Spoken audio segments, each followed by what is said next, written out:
Where is AB? You are much better than me with this, right? There you are. I didn't know.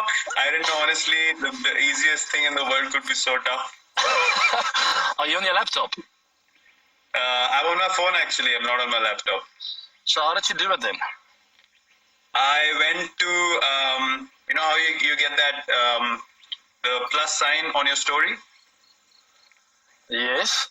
So you touch that and then obviously the camera is facing you. You can see yourself. And then at the bottom of the screen, you have all these options.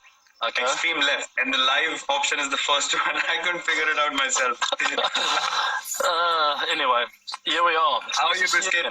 Yeah, I'm very well. Good to see you. Good to see you. Hair's looking good. Hey. Nice and combed. This is quite interesting with the lockdown. You know, we've been, I don't know how many days now, 28 or something silly. Yeah. So my hair was very long, believe it or not. You know, that both of us now don't have a lot of hair left, but I'm working on it. I'll never say die, Anyway, yeah. I did this haircut 2 days ago by myself with clippers and scissors and the works. Not bad, Wow, that's a good effort. I'm not surprised. Anything you do, it's good. So I'm not surprised. Listen, and what's up with that beard? It's going more grey and grey by the day. It's not the beard only now. Look at this. It's come upstairs as well, and it's making its way up there as well. Bro. Wisdom, wisdom, stress, everything. You know how it is. Yeah, true. What's been happening? How's the family? Everyone safe? Everyone okay? Very good, thanks. It took us about an hour to calm the boys down. They are in fifth gear at the moment, haven't been locked down for almost a month. They're quite frustrated. And our garden is not very big, It's like, I don't know, it's a very average sized garden. So we literally we optimize every square meter every day, so which is good. It keeps me fit, Sweet. I know how energetic they are, and being neighbors, every morning sneaking into our room to steal packets of chips and say good morning and just give a high five and run away. All those little beauties. I actually went out very excited to know what Uncle Virat for 24 hours now. I want to see you, and I said, listen, boys. You'll get your opportunity when the IPL comes to talk to Uncle Virat, but this is our chat now. Yes. What's the situation in South Africa with the disease, and is it under control? What's happening? Yeah, it's not too bad, Our president Cyril Ramaphosa addressed us last night. He's a huge inspiration. I think there was a funny thing that happened last night. He tried to get his mask on after his speech, and he had it the wrong way around, and he had it over his eyes at 1 minute. But the way he addresses the nation and doing little things like that, he's such a genuine human being. And I can't go on about him enough. He's really changing things in South Africa. Obviously right now it's tough times, but he's really handling it so well that everyone feels inspired. People have been so disciplined, staying at home. You know the story, washing hands. People haven't gone out at all, but we've gone into a level 4 now, which means it's still serious. Guys, I mean, we have obviously been in lockdown for a long time now, and things are more or less, they went out of control in a few areas, but as you correctly mentioned, our leadership is doing a tremendous job as well. I think with the number of people that we have and the size of the country, I think we've done quite amazingly well to control the disease till now. Obviously, our immunity is really helping as well. Not that many casualties. There are a lot of deaths. But luckily, the graph hasn't shot up in a drastic way. So people are quite optimistic about how things are going to pan out. But yeah, look, it's still difficult. People are trapped inside, especially the guys who don't get food to eat in this day and age. The migrant workers and guys who work on daily wages are really struggling. So there's so many things happening. So many amazing people doing such a great job. But it's good to see. It's good to see the human side really coming up, because that's the only option we have right now. No ego, no sort of manipulations anywhere. People just trying to help people in need, and there's always a silver lining to all of this. And I can truly see that. That many people reaching out and making an effort and risking their lives to help others is quite an amazing thing to see in such a crisis situation. So yeah, hopefully we are on the right path as well. I don't think that we're going to get to jog outside and all that anytime soon. I think you guys are luckier that way, and the condition seems much better than what it is here. But yeah, hopefully in time we should be able to do that as well. Look, I might not be 100% accurate, but the way I've got it is that we will be allowed to jog at least from next week. But I might be wrong before people get on my case. But Virat, I don't know what you feel like. It almost feels like surreal, you know. It feels like I'm part of a big movie here. But it is real with the virus. But the nice thing about a big movie is there's always opportunity. There's always a hero, and there's always opportunity for people to stand up and to make a difference. And to have seen the leaders and people inspiring each other, you know, to give out a helping hand to people in need. And I think both of us have a big responsibility with that. And I think we'll touch on that a bit later, how we're going to try and make a difference together. Absolutely. I totally agree with you. I think obviously they are comparing this, or even, you know, putting this across as even a worse situation than the World War. So we have no idea what happened back then. It would have been crazy for people who experienced that. But the thing right now is that you literally have no other option but to follow what's been told. And for some people, it's been so tough because, you know, we're just not used to listening or doing the correct thing. It's a bit sad to see as well when, you know, people don't follow one vision, one goal. And it can make such a huge difference. I mean, people understand that today, that if everyone gets together and work in the right direction, special things can happen. You know, things can come back to normal sooner than what people might think if they push in one direction. And yeah, it's actually surreal. I never thought we were going to see a time like this ever. You know, I can compare that. I can actually compare that to cricket a lot. I think you'll relate with the fact that definitely in my career, very often you feel like you're a million miles away from achieving anything. And basically that never say die attitude, never giving up, pushing harder. And before you know it, things happen so quickly and so dramatically that you look around and you go like, hold on, I've just achieved something that no one else in the history has achieved before. And I think you can say that quite a bit about yourself and your stats. But we as cricketers, we never look at our stats that often, but looking back at a lot of hard work, all of a sudden magic happens. And I think we're in a similar kind of situation than some of our cricket games and cricket careers.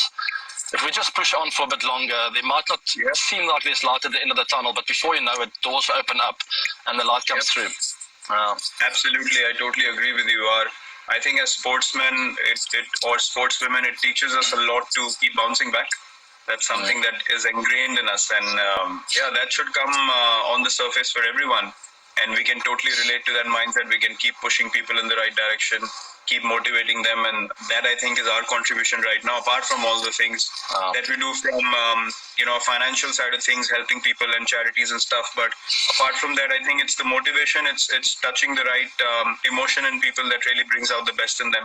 And that's something that we 100%. And I don't know if you're the same, but it almost feels like your hands are tied in these times. We want to do a lot, but you're locked up in your house. And I think from a mental freshness point of view and staying positive, it's important not to be too hard on yourself. Try and give a hand where you can, but don't pull yourself down when you feel like you're not changing the world in one day. It takes time, you know, and every little bit helps. So certainly for me, I felt like, you know what, I've had a big following because of my cricket over the years, and I'm not doing enough. I tell my wife every night, I don't feel like I'm doing anything. And then she gives me the peace of mind, like, just stay patient. You are actually, I'll remember that guy, remember this, you are helping. And I think if you're patiently doing something positive every day, the big sum will eventually be something special. I totally agree with you. I think when you do something for someone, it has to be special. It has to be something that makes an impact on their lives. And not everyone has to publicize it. Not everyone has to put it out there and, you know, show the world what I'm doing or what not. 100%. Unfortunately, that's the kind of validation everyone's seeking, but you have to choose to live life in the right manner, and you have to choose to do the right thing. And as you said, Danielle is your pillar of strength for me in my life.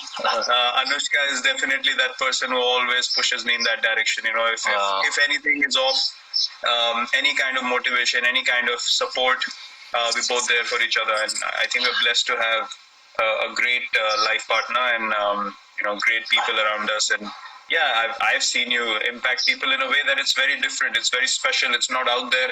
It's not for the world to watch. But the things you say to people, the way you come across, you treat them, certainly makes an impact on them. And I've seen that inside the change room. And I was just thinking from that note. I remember the first time we met after you were picked up by RCB.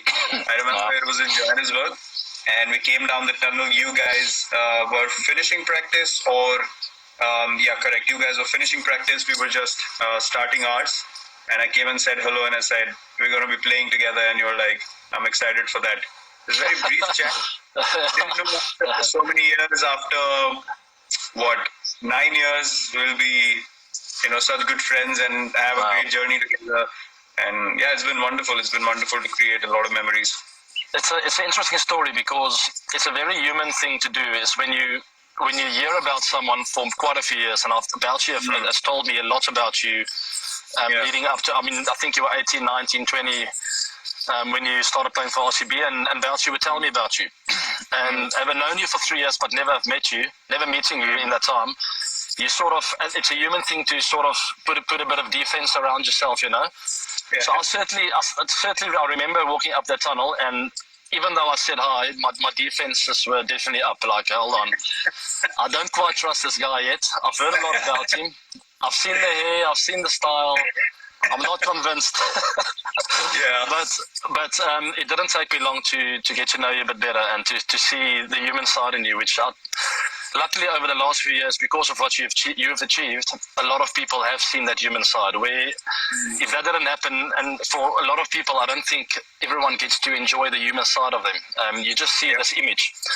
But anyway, there's a good spirit inside of your body, and Biscuit, we all have a lot of respect for you and everything you've achieved. Thanks. Okay. Thank you.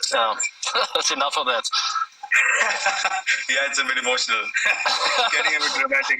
But listen, I was actually talking to Anushka about this, and RCB shared a picture of the first game that I played for RCB, and now it's been 12 years. It was in 2008, and now we're in 2020, and it's such an amazing journey. It's so surreal. You've been here 9 years yourself, and it's been so amazing to actually look back and think. For a lot of people, it's all about, obviously we want to achieve the ultimate goal. For RCB, we've come close thrice, haven't been able to. That's always going to be our dream together. But I was just thinking, looking back at this journey, I was like, and we just sat down and spoke about it. I was like, there is no way in any scenario that I can ever think of leaving this team. Because of the journey we've had, because of the love and the care the franchise has shown, the fans have shown, you can feel emotional about the season going well or not. But to have that loyalty with Bangalore, with RCB, it's been quite surreal. I don't know what you feel about it, but I just got this emotion. I was like, man, till the time I'm playing IPL, regardless of how we play, I'm never leaving this team. There is no chance in any situation that I'm going to play for anyone else. Not everyone is as sure of staying in the side as you are. So that has certainly been my inspiration for quite a few years now. I'd never want to leave Bangalore, but I know I've got to score runs if I want to stay there. So that's really pushed me, and obviously the fans. But it is crazy when you look back, and that I want to touch on. It's something that's on my mind a lot, is how people harp on stats and hundreds and big performances. And as nice as that is, every time I look back on memories of the IPL or playing for South Africa or any team for that matter, you think of relationships and connections and friends, and you don't really yes, in the back of my mind, hey, I played a nice knock there. It's more often than not people remind me of that. It's not myself thinking of it, but you think about special moments and the crowd's atmosphere, So those are the kind of things I don't want to ever give away. I want to be in Bangalore for that for I don't know how many years to come. So hopefully the IPL will happen this year. We'll see what happens. Yeah, let's see. I mean, we have no clarity whatsoever at the moment, but I'm quite optimistic. At some stage, we will definitely have something because things are moving in the right direction. And it's actually quite amazing because when people get back from this, when things are back to normal, I don't see things getting back to normal in the same manner that they were before everything happened. I think there are going to be a lot of changes. A lot of discipline has to be shown by people everywhere, is what I'm thinking. People have to respect guidelines and rules and all that. That surely, I think, is going to be our future. But whenever people come back to watch games, or the players come back to play, there's going to be such different energy and pure enjoyment. Because what I've seen in this phase is, a lot of times when you get egoistic and you think, I'm doing this or I'm doing that, in reality, you're controlling nothing. No one can do anything for the current situation. We all have to swallow our ego, just follow what's been told, and just be grateful for life, try and help those who are in need, and that's all. We should be so grateful that we are able to sit in comfortable environments at a stage where so many people are struggling for food. And it really puts things in perspective, when you don't have control of anything, you can't even get out of your own house. How can we claim to do something and make something happen? All we can do is just enjoy and just have a good attitude and give everything that we have. And I think it's drastically going to change the enjoyment part of things for a lot of people. People are going to stop getting so serious about, their own games or results and all that sort of stuff. I think that pure love for everything is really going to come up on the surface. I don't know if you agree or not, but that's something I think might help. Yeah, there's a lot of things that'll never be the same again, that's for sure. And you touched on it briefly, and it's certainly something that I've become more aware of because of this pandemic, is the hunger there is around the world. It's huge, and it breaks my heart. I don't know how to deal with it, that people are suffering, that they can't get food on the table. I mean, yeah, it really gets to me. So my focus has been on that quite a lot, and those are the kind of causes that I've been supporting, is really just trying to get food on tables, and in people's hands. And I can't think of anything worse than not being able to give your family food. So that's been my focus, and certainly for the rest of my life, I'll try and make a difference when it comes to that. Obviously, different areas as well, but I think that's quite a big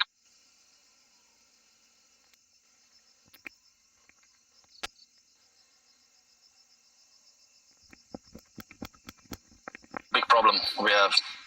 Yeah, I think nothing hurts you more than seeing people just struggling for a meal. And as I said, for the daily wage workers, it was all about working one day, making sure there's enough food, and then continuing the same cycle. There's no concept of savings or anything.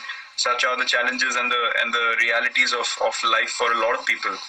And we must all respect that. We must all help when we are in a situation that we can. Definitely we should help. And it's amazing that you are thinking on those lines. You're doing the same stuff. Me and Anushka are helping a lot. We have helped a lot as well. And look, these are the things that you can do as human beings. And it's not to get satisfaction for yourself out of it, but really understanding the other person's situation and the condition they might be in, and just help without anything in return. Nothing of no expectation of any sort. But listen, are you thinking of doing something about it? When I spoke to you yesterday, you were mentioning something that you wanted to bring up, but you didn't tell me about it. So please. Yeah, I'll get to that. And the way I'm going to get to that is, obviously there's been quite a few memories with regards to IPL. A lot has happened, and we've had a few good, nice knocks together that I'll never forget for the rest of my life. So there was a particular one in 2016 against the Gujarat Lions. I think you'll remember that one. We both scored. Okay, now I understand why you told me yesterday that get a bat and a pair of gloves for that game. Go on. This is interesting. Go on. So it was a good partnership. It's a very enjoyable one, and if I can remember correctly, I got 120 odd, 129, I think, and you also got your 100 right at the end where I gave you the strike. No, I'm just kidding. That doesn't happen every day that two batters get 100 in the same game. It was also the green game, which was a very special memory for me, where we did our bit in creating a bit of awareness for being eco-friendly, for nature, which is very close to my heart, and it's also close to your heart. And then I was just thinking that how can we make a difference? And that's why I told you to get hold of that bat that you use in that game, because I know you keep your bats. I keep my bats as well. And I've still got the shirt of that game, and I always do it with the green games. I get yourself and a few guys to sign, but that particular game, I just got you to sign, and I also signed my shirt. So I've got the shirt, I've got my bat, and I'm going to get hold of your bat and your gloves and my gloves. So now that's a big package, eh? What are you doing with it? The plan is to get it on an online auction platform where wow. I know there are a lot of collectors around the world that wouldn't mind your bat particularly, but I'll throw mine in there as well as a little bonus. Right. Let's get the modest version out. Come on. I think it could be a nice collector's item from that day with the kit, the green kit. We both shared a photo of that game. Wow, that's special. Yeah. So the platform is called Bid or Buy. I'll share more info after this chat on my Instagram page, and then people can go there and bid. I mean, and all the proceeds will go for the COVID-19 issue that we have, but particularly for a cause that supports getting meals on people's tables. And I was thinking of sharing the proceeds with you so we can get it in India and South Africa. 50-50, and then we both support a nice cause of getting meals on the table in memory of that day that we both scored 100 in a game, which is quite nice. That sounds amazing, to be honest. The fact that you also want to share a part of it to India, where you have a massive fan following, probably the most loved international cricketer ever in India. I sent you a picture of a guy riding a bike a few months ago with your t-shirt. If you remember. So quite special, quite an amazing gesture from you, and I've actually got the stuff that you asked me with the wear and tear. So I can show people the stuff that I used. That season was so special. I've kept most of the things from that season because I don't think ever in my life will I be able to score that many runs in a single season. So I made sure that I stacked everything up, and that's the bat I used. So yeah, there it is. For this cause, I would give anything away, not just these things, but yeah. I've got there's the shirt I used that day. I remember that logo. Yeah, and we both signed there, if you can see. Wow, yeah, I remember. Sweet. That's quite cool. And then I've got my bat. I was still using Kookaburra at the time. So there she is. Wow. I remember that as well. I wish I could hit a few more in that area there. You can wake up from your sleep and hit it in the middle.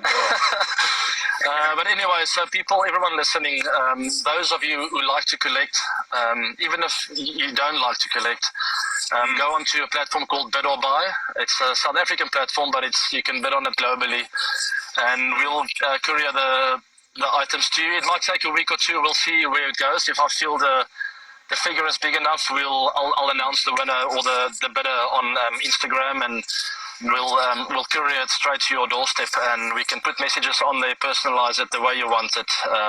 Myself, it's my bat, my playing shirt from the day, Virat's bat, and both pairs of gloves that we both used on the day. Yeah. That's quite amazing. Are you going to share the link on Instagram and Twitter? I will put everything on there. I'm just going to get everything together. I've registered an account. I've also registered my foundation trust. It's a non-profit organization. And once the funds come into my trust, I'll get it out to the right cause. And we'll also put that on Instagram, which cause we're supporting both in India and South Africa. So we've got a bit of homework to do, eh? Yeah, I think the foundation plan is very, very good. Obviously you can give it to the right source, but I can bring in my foundation as well, and then whatever funds you want to share, we can give it to the people that actually on the ground do a bit of groundwork and make sure that the stuff reaches the people who are in total need of it right now. So I know it's tough. I know it's tough times around the world, so it's not going to be easy to pay a lot of money for this, but just rest assured that it's going to get into the right hands, and it's going to feed a lot of hungry people. So whoever feels like they want to bid for this, please be generous and be kind and support us. Absolutely correct. You might see a few surprise bidders in there as well. You never know. So before we started to chat, I shared a picture on my story. Yeah, I saw just now. I don't know if you remember, Praveen Kumar was bowling around the wicket, and no disrespect to him, but and as I hit it, I didn't feel the ball on bat, and I couldn't believe the ball was traveling that far down to find the fine leg area. And it's amazing that a photographer actually caught that moment exactly there where I was like surprised, and you also going. I've never seen something like that happen on the cricket field, and my reaction was pure organic. I mean, I've never seen a low full toss being hit out of the stadium over sort of 45, not exactly fine leg, but that angle is just impossible to create. I don't know how you made it happen, and I was like, wow, I've never seen anything like that on the cricket field. But I clearly remember, that whole season, that game. It was pure magic. All the guys that are involved in that season as well, they still remember it. Those who are not even playing right now for RCB, they still remember it. And it was just the camaraderie, the friendships, that emotion, that happiness in the change room is something that we all look forward to. We all love the IPL. It's where our life works. It honestly felt meant to be for us to win that season, especially the way we won that semi-finals. We were like 4 down or something. We pulled it out of nowhere, and we headed into the final so confident nothing was going to stop us. And such is life in sport. It doesn't always go your way. But goodness gracious me, it can go our way sometime soon. I wouldn't mind. I still remember that final. Chasing, I don't know, 218 or something like that, and we were 109 overs, me and Chris. Wow. And I played that horrendous shot after getting to 50. I couldn't stop thinking about it. I was like, we needed 60 odd of 40 balls, and I was like, how did we end up, messing that up? But I still see. I promise you, I still see. His last one was Pipple, I think. He bowled to me. Yeah. I still see the ball sometimes at night. I'd lie awake in bed and I see some memory on the TV of IPL, and I think, hey, you remember that final? De Villiers, what were you thinking? But you know what? They played a good season. To be fair, they put pressure on us because they were the best death bowling team of the tournament, and I felt the pressure going a bit earlier than normal because Bhuvi and them were landing the Yorkers, and I felt, you know what? This left arm has got to go because I might not get balls in the next 30 minutes. But I wish I played it differently. A knock over extra cover would have been smarter, I think. Anyway, such is life. Such is life. Absolutely. Listen, we were speaking about Anushka earlier. I wanted to chip in and I'll let you speak for too long, but we're all so happy that you found her. That one season before you guys met, I think we hit about 2 billion balls in the net, and now at least someone can get you away from the cricket stadium for a change. And you always had me pulled along, come Abes, let's go hit some balls, and I'm like, oh, this guy's never going to stop, is he? And then Anushka came, and now there's a balance. There's a bit of meditation, we chat, we have meals in the restaurants, and we still eat a lot of cricket balls, but we are so grateful. Look, the passion is always going to be there, but when you find a life partner who is just meant to be for you, things fall in perspective by themselves, and you start believing that it's not all about just being obsessed about one thing.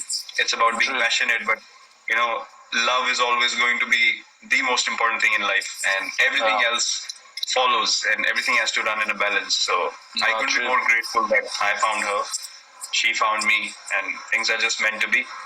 It's amazing what your proposal as well, Taj Mahal. That changed my life. I actually found that video again on my laptop the other day, which was amazing. It's really cool. But I wanted to say, it's amazing what an influence people can have in one's life. And we're speaking about our life partners now, but growing up, there's a lot of people that shaped my career that no one knows about. I mean, you think of parents, and I think of someone like Gary Kirsten, who had one session with me when I was 19, and I'll never in my life forget that. I'll never forget the words he said. But that's the kind of impact just like 30 minutes from someone can have on one's life, and it's amazing. But life partners, obviously, it's on a whole different level. That's a totally different conversation when you talk about your life partner. But I agree, in sport, in our careers, I can remember a few people, sort of growing into my career. Gary was obviously the first coach that I interacted with when I entered the Indian team, and he gave me just positive advice. And I used to have a problem of my front foot falling too far across, and I used to speak to him about it. And then he would say, your head's good. You're not getting hit on the pad, so why are you worrying about your front foot? So the positive feedback is what really helped me always. And it was just a way to look at things. And pre-Gary, in the IPL, when Bouch kept telling you, Mark Boucher kept speaking to you about me, he was the one guy who told me in 2008 that when I come to India 4 years from now to do commentary and I don't see you playing on the field, I'd be the most disappointed man in the world if I don't see you playing for India. And I played in 3 months' time, but he used to take me into the RCB nets with a tennis ball and a racket and make me practice bouncers and short balls at that stage. He told me, if you want to play international cricket, you have to play the short ball, otherwise forget about it. So he had the vision then. That was quite special. Then Duncan Fletcher, keen eye for the game. Amazingly got along well with him. Taught me so many things. There have been so many people whose contributions are neglected, overlooked, but we understand the importance of those. You're absolutely right, spot on. It's too many to mention. I can start from primary school, but the trend is the same. It's someone, they don't use a lot of words, but they just plant a seed in your head that you could possibly do something special one day. And it's more the people that make you dream than actually someone pointing out mistakes. And I've never related well to that. I've never reacted well to that. Maybe this and that's wrong and this is wrong. I've always gone like, can you maybe tell me one positive thing, please? But there are naturals like a Gary Kirsten and I think of high school coach Dion Boertes, Dennis Lindsay, Colin Detmer. I've worked with so many guys, Grant Morgan, that just plant a little bit of a seed that make you think, hold on, this guy he thinks that I could go all the way, And then you want to prove him right. Instead of proving someone wrong, you want to prove people right. And that's the big difference in mindsets. When someone believes in you. And that's the kind of captain you are as well, whether you knew it or not. But your players want to prove you right because you're Virat Kohli and what you've achieved and the person that you are and the amount of belief you have in us and the franchise. As a player, I feel like, I'm letting him down if I'm not scoring runs. You want to do something special for a leader, and it takes a trick to become such a leader, Yeah, look, I obviously took time to figure it out.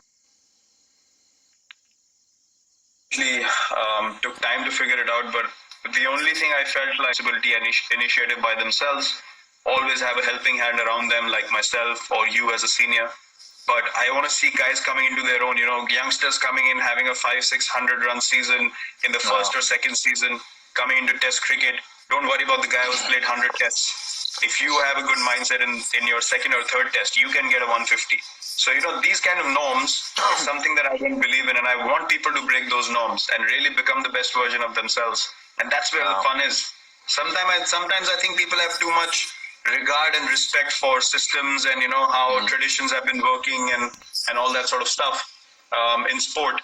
But I think when you break the shackles is when you do something special, and then people can relate to that and learn from that. You see, the thing is, Biscuit, 90% of the things I achieved in my career, whether it's good or not, I honestly didn't believe it's possible. I swear. And it takes one or two little positive things and people in your life that just make you push a bit further. And you look back and you go like, how the heck did I just do that? How did you score 1,000 runs in an IPL season? I mean, come on, that's ridiculous. Did you ever think that's possible? There's only 16 games or 14 games, and how do you score 1,000 runs? Come on, man. No, you can't think about it again and again. Things are just meant to be. You have to respect them. You have to give everything that you have and get us. I love to make fun of the franchise and all that sort of stuff. That's all fair. That's a choice people have. The one thing that stands out for me and that'll always be special is why we play the game and how we play the game. For us, it is always going to be about the love for the game, giving everything that we have, not be obsessed with results, be determined, but not be obsessed for results. And that's all we can do. And, eventually the silverware or these numbers or nothing like that is going to stay behind you. All that you can always leave behind is the impact you had on people and how many people were you able to inspire. Obviously, you want to achieve, you want to win trophies, you want to score runs, all of that. But it shouldn't become such an obsession in your life that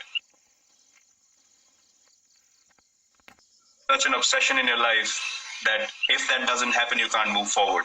Answer a couple of questions from the fans. I see a couple of my friends asking me if there's alcohol in my drink. It's just a glass of water, guys. Relax, please. Am I talking that much nonsense? I thought I'm talking some sense here. No, the other day I was speaking to KP, and he was drinking water in a beer glass, and UC got so excited. He was like, "Oh, water in a beer glass, KP sir, you're a legend." I was like, you know what? Beer glass and you take off.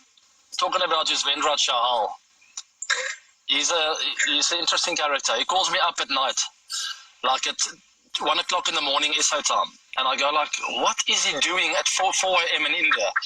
Have you seen his TikTok videos? He gives me a video call, and I'm like, "No, man." You should go and check out Yuzvendra Chahal TikTok videos. Oh, really? You will not believe that this guy is playing international cricket. He's 29 years old. Just go and look at his videos. He's an absolute clown.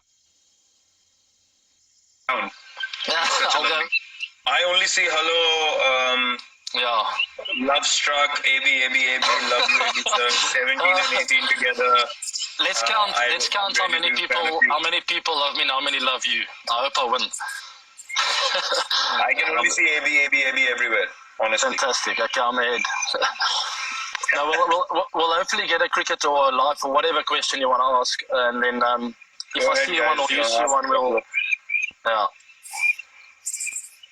In the meantime, how old are you now, Biscuit? I'm 32 in November. You're getting old, eh? Unbelievable. I'm working quite. You know yours? What's mine? You smashed us all over the place.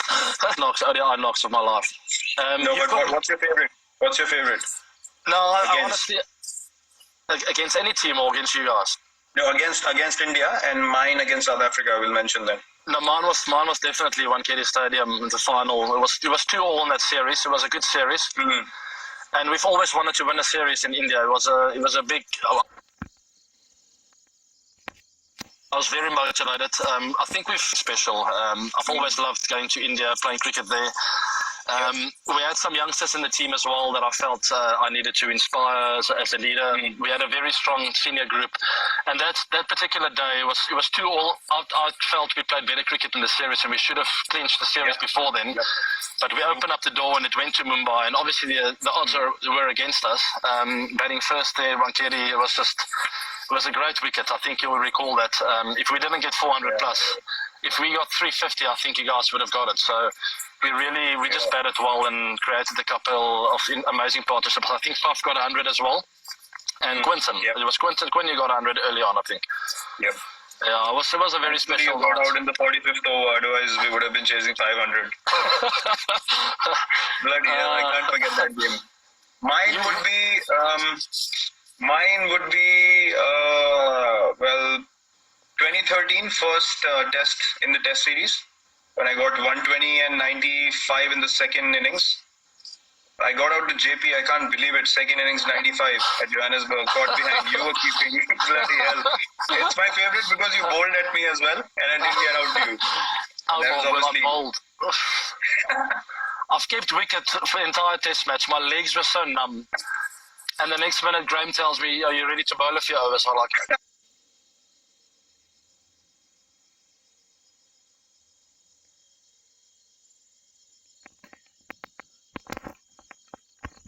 "Captain, are you serious? Virat Kohli is batting here. My legs, I can't feel my legs. I just want to get out. I knew they want to get out to me, so it was I was so nervous. You know why it was special? Because I was playing with you for RCB. I had played against Dale for RCB. Dale was at his peak, 2013. He was going at me. He was right at me. We were batting first. I remember it was the first morning. We were about 30 for 2 at lunch, and we came out after lunch, and Dale was just bowling bouncers at me, and he kept chipping away at me, and I pulled one, and I beat Hashim at deep square leg. He couldn't move to his left. After that, Dale didn't say anything to me, but that was amazing. He kept having a go at me, and to be able to play against people that you know so well, your friends, but still have that, competitive spirit is always a great thing. But I think the IPL has helped immensely in that, just the mutual respect and just playing it the right way. Definitely, and also the belief for different players that you could score hundreds anywhere in the world. I mean, it's not everybody who can score 100 the Wanderers on a green top with our bowlers running in there. If you score 100 there, especially batting first, the ball moves around in the morning there. You've got to stick around for an hour and a half to really earn the right to start feeling like, you know what, I'm starting to get to understand the conditions and what's required to score big runs here. And you've had it unbelievably well that day. I mean, that whole test series, I mean, you were amazing. And you were part of the guys, obviously Sachin and a few others, but you were part of a big change, I feel, in Indian cricket, where the batters started playing the short ball better, and they started doing special stuff everywhere around the world, you know.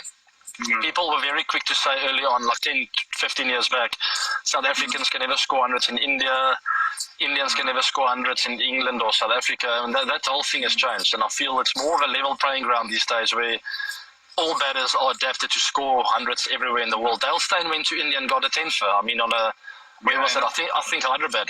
No, it wasn't Hyderabad. Where was it? Anyway, somewhere. It was Nagpur, yes. I mean, it's one of the flattest wickets in the world, and it takes turns sometimes. Never mind, you can't come as a seamer there and take 10. But those kind of things started happening, and a big reason for that is the IPL. You're right. It inspired a lot of people to do special stuff all over the world. I think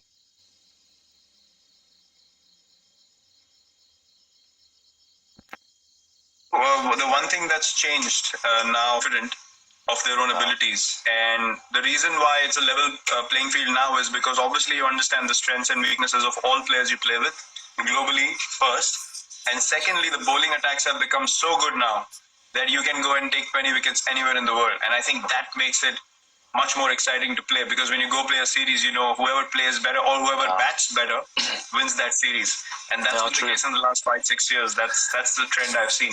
I've got a very interesting question for us, and I think the way we're going to do it, people asked who's the best 11 in the world. Pick your world team.